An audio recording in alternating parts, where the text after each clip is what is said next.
Kahapon nga ay kinilig ang Ekonin fans sa napanood nilang interview sa kanilang idol na si Janine Gutierrez.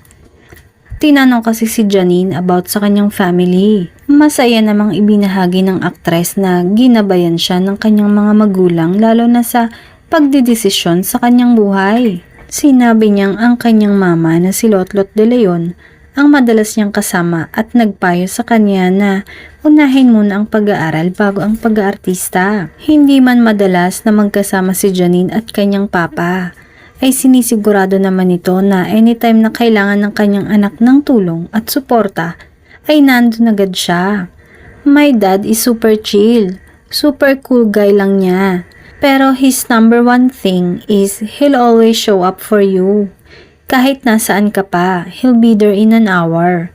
So, siguro, he set the standard din for the people in my life. That kind of love that shows up for you. Ito ang pagkakalarawan ni Janine sa kanyang papa na ikinonekta naman ng mga fans sa kanyang boyfriend na si Jericho Rosales. Maraming nakapansin na ang huling sinabi ni Janine na the kind of love that shows up for you ay ito din ang mga salitang makikita sa bio ng account ni Jericho. I show up every day for love.